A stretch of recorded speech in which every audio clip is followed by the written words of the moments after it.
हरिओम. नारद भक्तिसूत्र योगदासांचे प्रवचन अनुवाक 8 भक्तिविशेष सूत्र क्रमांक 60. शांतिरूपात परमानंद रूपाच्च. भक्तीमुळे भक्त शांत स्वरूप होतो, तो परम आनंद रूप अनुभवतो. आपण जर स्वतःचे, आपल्या आजूबाजूला असलेल्या लोकांचे, समाजाचे अवलोकन केले तर असे आढळते की प्रत्येकजण वैतागलेला आहे. प्रत्येकाला जीवन नको झाले आहे. जे आहे त्यात कोणीही समाधानी नाही. जीवन जसे वाट्याला आले आहे तसे ते स्वीकारायला कोणाचीही तयारी नाही. कोणीही शांत नाही, कोणीही सुखी नाही. सतत जीवनाबद्दल तक्रार आहे. कोणीही आनंदी नाही. याला गरीब किंवा श्रीमंत असा अपवाद नाही. परिस्थिती यात काही बदल करू शकत नाही. मनुष्य गरीब असो किंवा श्रीमंत असो, त्याची आयुष्याबद्दल तक्रार आहे. यात तक्रार करायला गरिबांपेक्षा श्रीमंत एक पाऊल पुढेच आहेत. जोपर्यंत मनुष्य भौतिकाची कास धरून आहे तोपर्यंत ह्या परिस्थितीत कधीही बदल होणार नाही. कधीकधी तो संकल्प करतो आणि पूजापाठ, जपजाप्य, व्रतवैकल्य, शांतीची अनुष्ठान वगैरे करून शांत आणि आनंदी व्हायचा प्रयत्न करतो. निश्चय करतो की आता शांत राहायचं, आनंदी राहायचं. परंतु हा तेरड्याचा रंग 3 दिवसही टिकत नाही. काहीतरी क्षुल्लक प्रसंग घडतो आणि मनुष्य त्याच्या जित्याच्या खोडीप्रमाणे भडकतो, अशांत होतो, हिरमुसतो आणि दुःखी होतो. तुपात तळा किंवा साखरेत गोळवा, कारले कडू ते कडूच राहते. तसेच माणसाचा स्वभाव काही बदलत नाही. कितीही दिवस नळीत घालून ठेवल्याने जसे कुत्र्याचे शेपूट काही सरळ होत नाही, त्याप्रमाणे मनुष्य भौतिक वैभव मिळाले किंवा न मिळाले तरी संसारात सतत अशांत आणि दुःखीच राहतो. याला एकमेव अपवाद आहे आणि तो म्हणजे परमप्रेमरूपा भक्ती. परमप्रेमरूपा भक्ती प्राप्त झाली की भक्त आपोआप शांत होतो आणि सदा परम आनंद अनुभवतो. त्याच्यात आपोआप स्वभावताच मूलभूत फरक होतो. कोणतीही गोष्ट घडली तरी तो परमात्म्याचा प्रसाद आहे ही भावना एकदा दृढ झाली की अशांत व्हायचा आणि दुःखी व्हायचा प्रश्न येतोच कोठे. त्याला जोडून सूत्र क्रमांक 61. लोक हानौ चिंता न कार्या निवेदितात्म लोकवेदशीलत्वात्.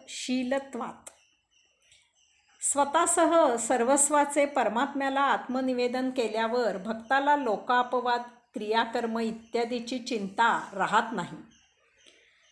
परमप्रेमरूपा भक्त परमात्म्याची आत्मनिवेदन भक्ती करतो. तो स्वतःला त्याच्या पायी अर्पण करतो. तसंच त्याचे सर्वस्व तो परमात्म्याला अर्पण करतो. अशा प्रकारे तो स्वतः परमात्म्याची पादसेवन भक्ती करायला रीता होतो, मोकळा होतो. तो स्वतः रीता मोकळा झाल्यामुळे त्याला स्वाभाविकच काही काळजी करावी, काही जोपासावे असे त्याच्याजवळ काही राहत नाही. तो स्वेच्छाविहारी, स्वच्छंदी होतो. आपल्या भक्तीच्या मस्तीत दंग असतो. कोणी त्याच्या पाया पडले तर हा त्या पाया पडणाऱ्याच्या त्याच्याही पेक्षा जास्त विनम्र होऊन पाया पडतो. त्याचे रीतिरिवाज, कर्मकांड, पारंपरिक परंपरा सुटतात. तो त्याच्या भक्तीच्या धुंदीत असतो.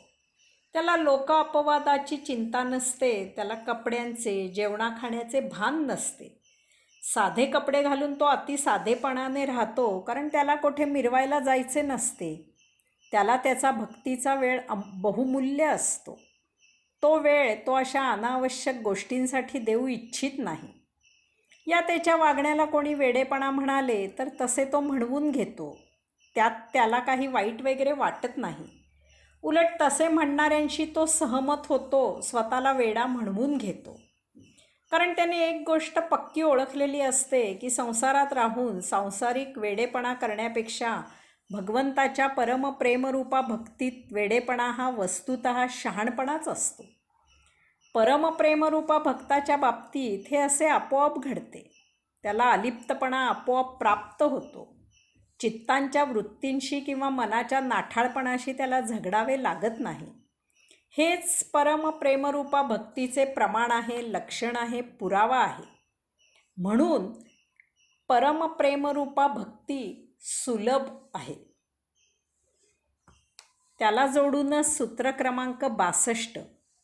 न तत् असिद्धौ लोकव्यवहारो हेया किंतु फलत्याग तत्साधनश्च कार्यमेव.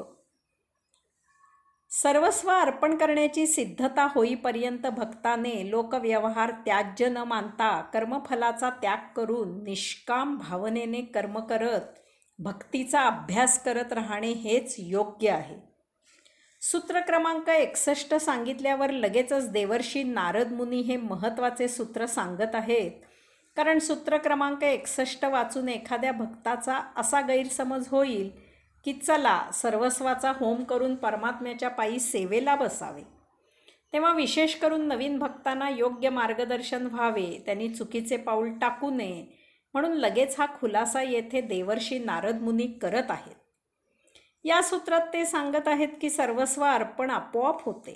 भक्ताला ते करण्याची उर्मी आपोआप येते. त्यासाठी मुद्दाम त्याग करायचा नसतो. ती वेळ आतून प्रविष्ट होते तेव्हा भक्त सर्वस्व अर्पण करून भक्ती करू लागतो.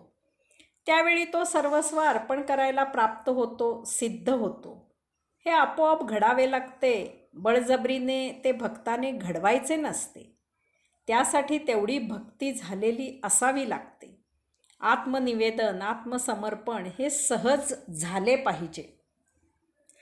हे असे आत्मसमर्पण सहज होत नाही तोपर्यंत भक्ताने आपले स्वधर्माने प्राप्त स्वकर्म करत राहावे. भक्ताने आपले विहित कर्म निष्काम भावनेनं करण्याचा आणि त्याचबरोबर भक्ती करण्याचा असा दुहेरी अभ्यास करावा. समाजात राहून रीतिरिवाज पाळत व्यवहार करावे. हे सर्व जेव्हा सहजरित्या सुटायचे तेव्हा सुटू द्यावे.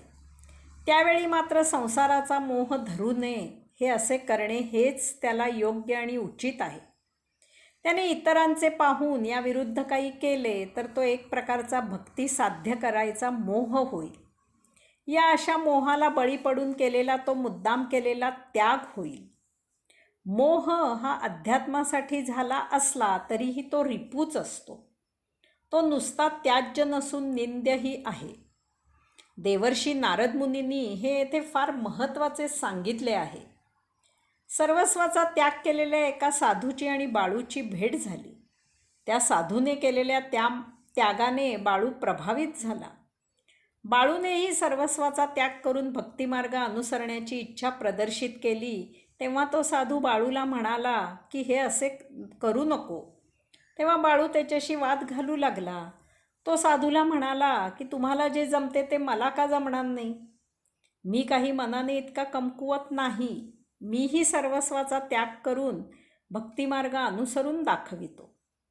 साधूने स्मितहास्य केले. साधू म्हणाला ठीक आहे, चल गावापासून दूर राहून जपजाप्य करू. गावात येऊन भिक्षा मागून उदरनिर्वाह करू. बाळू आणि साधू गावाबाहेर 2 झोपड्या बांधून राहू लागले. बाळू त्या साधूच्या मार्गदर्शनाखाली मनोभावे जपजाप्य करू लागला. एके दिवशी वादळ सुरू झाले. झोपड्या हलू लागल्या.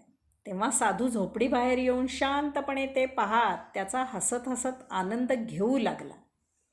बाळू जोरात म्हणाला, पवनदेवा, ही झोपडी हनुमंताची आहे, तरीही झोपडी काही हलायची थांबेना. तेव्हा बाळू जोरात म्हणाला, पवनदेवा, ही झोपडी सीतामाईची आहे, तरीही झोपडी काही हलायची थांबेना. तेव्हा बाळू जोरात म्हणाला, पवनदेवा, ही झोपडी रामाची आहे, तरीही काही झोपडी हलायची थांबेना. थोड्याच वेळात दोन्ही झोपड्या वादळाने उडून गेल्या. तेव्हा बाळू क्रोधाने पवनदेवाला नावे ठेवू लागला. त्यावेळी साधू शांतपणे हसत होता. ते पाहून बाळू त्या साधूला म्हणाला की झोपडी उडत असताना ती वाचवायचा प्रयत्न न करता तुम्ही हसत काय बसला? अजूनही हसतच आहात. त्यावर तो साधू म्हणाला, अरे झोपडी रामाची रामाने बांधलेली होती. रामच ती पाडत होता. आता मला सांग, अशा वेळी ती वाचवणे शक्य आहे का? स्वतःचीच झोपडी स्वतःच पाडत असलेल्या रामाला हसायचे नाही तर काय करायचे? यास्तव सर्वस्वाचा त्याग आपोआप व्हावा लागतो. तो मुद्दाम करायचा नसतो. ती वेळ यावी लागते. हरिओम.